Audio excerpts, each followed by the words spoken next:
crois que les premières émotions aussi, il y a les poèmes qu'on apprenait à l'école. C'est comme ça que j'ai découvert Rimbaud aussi, qui m'a, comme beaucoup, sans être très original, qui m'a marqué, qui m'a un peu bouleversé. Euh, Parce qu'il mettait des mots sur des choses que je comprenais pas vraiment, et puis en même temps ça me parlait. Voilà, c'est un beau mélange avec l'adolescence, quoi.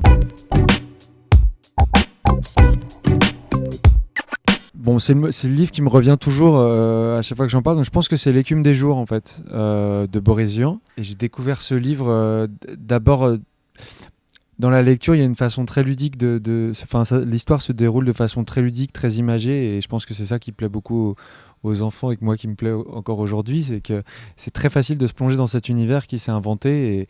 Et je trouve que c'est un livre vraiment magique. De par sa forme et puis par le sujet aussi, de transcender transcender quelque chose d'horrible comme ça, et d'en faire une poésie, une des plus belles poésies que je connaisse, ouais. Ma mère m'a toujours dit, tu lis 20 pages, si tu galères tu pousses jusqu'à 30, et si c'est chiant t'arrêtes, mais il faut au moins aller jusqu'aux 30 premières pages pour savoir si tu vas rentrer dans le livre ou pas. Donc je donnerais ça comme conseil. Essayez de lire, essayez de vous forcer un petit peu, parce que parfois on peut être surpris vers la 20e, 25e page, il y a tout de suite peut-être un tournant qui fait qu'on est accroché. Et puis il n'y a rien de plus beau, je crois, quand on termine un bouquin et qu'on a été bouleversé. C'est encore plus fort qu'un film. Il y a quelque chose de très dur et très fort et très personnel, en fait, parce qu'on est là, on referme la page, on est dégoûté, et puis voilà, on n'a pas partagé ce moment-là, et on retourne dans la réalité. Il y a quelque chose de très fort quand un livre vous bouleverse, c'est merveilleux, quoi. Donc faut pas passer à côté de ça, ce serait dommage. Je sais que je venais d'une famille où on lisait pas mal, et qu'on m'a très vite dit que c'était dans les livres qu'on développait l'imagination.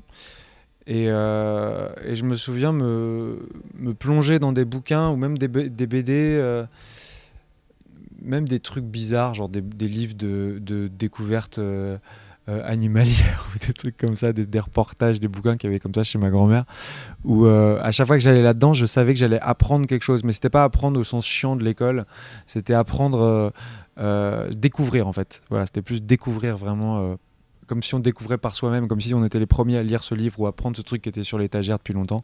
Donc voilà, je pense que c'est des premiers regards très curieux, pas du tout blasés, et je crois que j'avais la chance aussi d'avoir des gens qui me conseillaient des bons livres dans ma famille, qui m'accrochaient, parce qu'il n'y a rien de pire pour un gosse quand on le force à lire un bouquin que t'aimes pas, quoi. C'est horrible, pour faire un effort, t'es là, ça te saoule et tout. Enfin, voilà. La sincérité et ne pas avoir peur de se planter, je crois que c'est le...